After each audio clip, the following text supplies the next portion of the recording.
You can study in the morning, you can study at night. You can study outside by a campfire light. You can study with the Rabbi. This week, we start a whole new book of the Torah, the book of Vayikra. The name Vayikra comes from the first important word in the book, which is Vayikra, and he called. But there's something very strange and very unique about this word in the Torah, the way it's written. The last letter, the Aleph, is smaller than any other letter. It's almost subscript or superscript. This is a rare abnormality. We don't see this a lot in the Torah, that letters are smaller or bigger. Some people, most people might know that in the Shema, the last letter of the word Shema and the last letter of the word Echad are larger, Ayin and Daled. But here the Aleph is smaller. What is this about? The word Vayikra means and he called.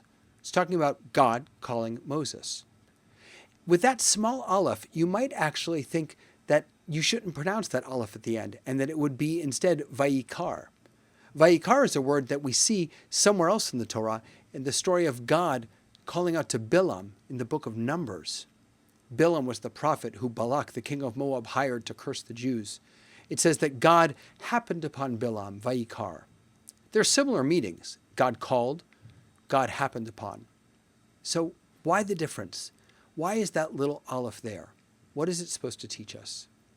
Well, the Midrash comes to say to us that in fact, that small Aleph tells us a lot.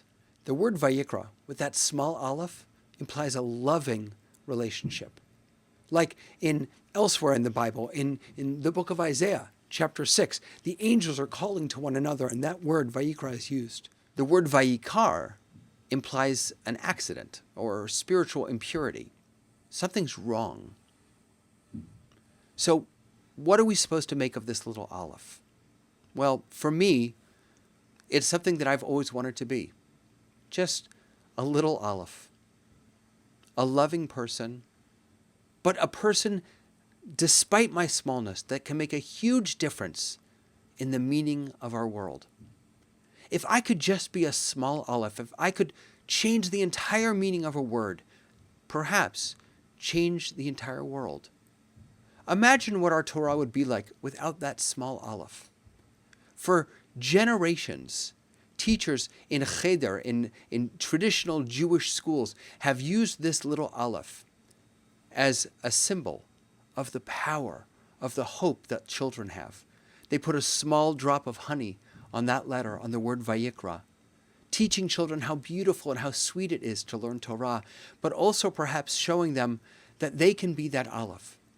They can make a difference, a real difference, in the way we perceive the world, in the way we hear God's truth in the Torah. All I want is to just be a small Aleph in this world. What do you want? We're talking Torah. Talking Torah.